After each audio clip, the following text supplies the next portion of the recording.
Hi, I'm Dr. Mike Heiser, author of the 60-Second Scholar Series, a 3-book series about Bible study. Again, 100 Points of Advice is the first book, and the second book is about the Bible itself. Hey, if you knew these 100 things about the Bible, you'd get more out of it. And the third book is 100 Thoughts about Points of Bible Doctrine. Now, we're going through my list, my top 10 list of myths about Bible study, and today we're at number 4. And this one is sort of a doozy. This one could possibly ruffle some feathers, as if the other ones don't. But number 4 myth about Bible study in my mind is this notion that literal interpretation is crucial for understanding the Bible. Now, I would say something like this. Literal interpretation is a good path to choose in many instances. But it is not the only path, and in many passages, it is not the crucial path.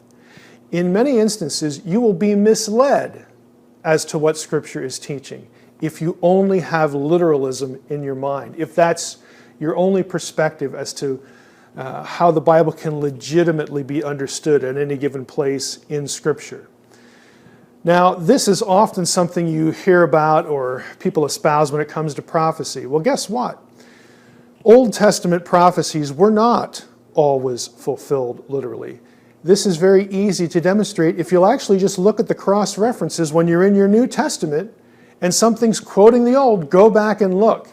You will find instances where they just don't sound the same. Or you'll wonder, where in the world did the New Testament writer get that idea from that verse? Okay, in many instances, there is not a one-to-one literal correspondence that we should be seeking to understand a particular verse. Let me give you some examples. Hosea 11:1 says, "Out of Egypt I have called my son." Well, Matthew quotes that about Jesus, Mary, and Joseph when they bring Jesus back from Egypt.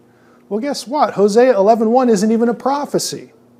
It refers backward in time to Israel, Israel's exodus from Egypt. And Matthew sees an analogy to what is going on with Jesus. Well, where's the literalism there? How about Amos 9, that the tabernacle of David will be rebuilt because it's in ruins and so on and so forth. And a lot of people use this to apply to the temple, the rebuilding of the temple. Well, Amos 9 is actually quoted in Acts 15 of the church. It has nothing to do with any sort of literal structure. Why is it in Leviticus 26, the passage that where God says, hey, if you go off and worship idols, I'm going to exile you, but I'll bring you back and I'll walk among you and be your God? Why is that quoted in 2 Corinthians 6 of the church? Again, I'm not advocating supersessionism here. I think that goes too far. What I am advocating, though, is that you get off the literalism bandwagon as though that's the only ride to have when it comes to Bible study. The notion of literalism, that it's always there to be your guide, and it's crucial in every instance to understand the Bible, is a myth.